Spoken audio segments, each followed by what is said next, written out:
ថ្ងៃនេះហ៊ានចំណាយលុយ25,000ក្នុងមួយពេលធ្វើម្ហូបមិនស្ងោជ្រក់ម្ដងបងប្អូនហើយក៏រសជាតិមាន់ស្រែនេះដល់កហើយបងប្អូននិយាយពីរសជាតិឆ្ងាញ់មែនទែនព្រោះថា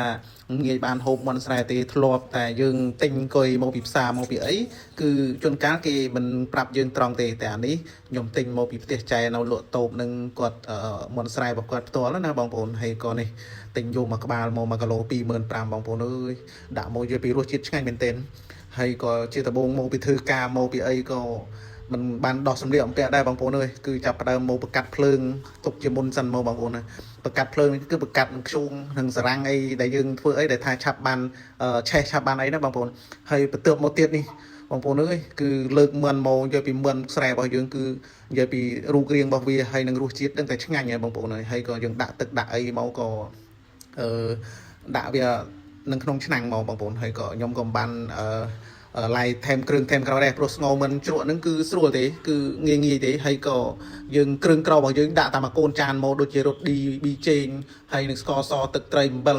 បន្តិចបន្តួចមកគឺដាក់វាតាមនឹងកូនចាននេះចាក់ព្រក់មកក្នុងឆ្នាំងមកហើយក៏នេះយើងស្ងោវាឲ្យវាពុះល្ងឹសវាបានយូរណាបងប្អូនហើយនេះ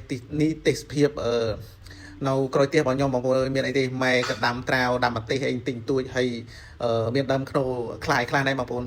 ហើយក៏ផ្កាគេហៅផ្កាចាហួយនៅមុខផ្ទះខ្ញុំក៏ស្រស់ស្អាតដែររីស្គុះស្គីប្រយបងប្អូនហើយក៏បើយើងស្ងោបានមួយសន្ទុះធំហើយក៏នេះមកបើកមកដល់កហើយក្លិនលក្រូចខ្ទឹមហើយនឹងឈ្ងុយក្លិនសាច់មឿននេះឈ្ងុយហ្មងបងប្អូននិយាយពីហុយទលំបដោយនឹងដែលយើងស្ងោដាក់ចក្រានខ្ជូងក៏ដល់កនិយាយពីរសជាតិឆ្ងាញ់មែនទែនហើយបន្ថែមជាមួយនឹងគេហៅដុំស៊ុបខ្នុរណាបងប្អូនដាក់វាមកនិយាយពីហត់ទឹកចង់ខៀវភ្នែកបងប្អូនព្រោះថាពេលណាដែលយើងស្ងោវាឲ្យផុយហើយស្ងោវាឲ្យចូលជាតិជាមួយនឹងដុំស៊ុបខ្នុរឬក៏រសជាតិគ្រឿងក្រៅដែលយើងបានផ្សំនិយាយពីថាมันត្រូវប្រគឺឆ្ងាញ់បងប្អូនធ្លាប់ហើយអ្នកណាដែលធ្លាប់ហូបមិនស្រែអ្នកណាដែលធ្លាប់ហូបមិនបីសាសឬក៏មិន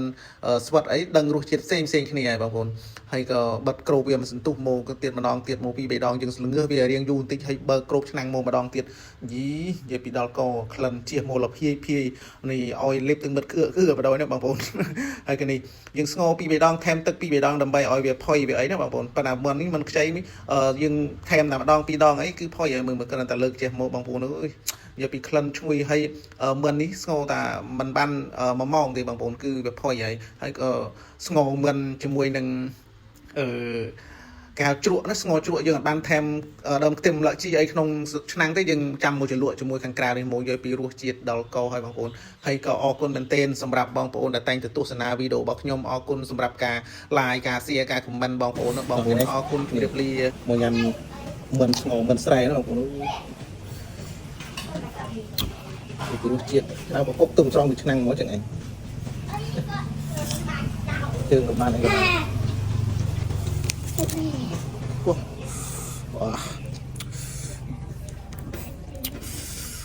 លុតជើងមកដល់កោះហើយ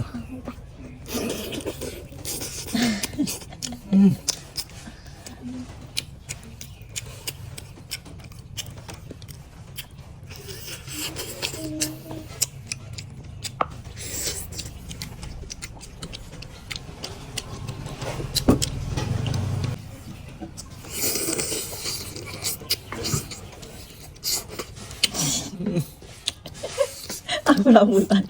เอาเลยถ้าเกิดมันเลิกกินเครื่องดีกว่า ស្ងោមិន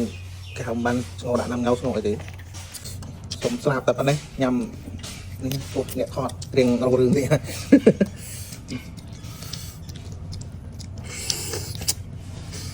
បាត់ថាទេមក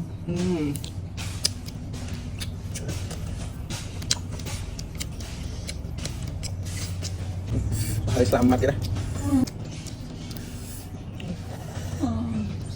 ដៅអត់ស្គាល់ទៅក្រៅ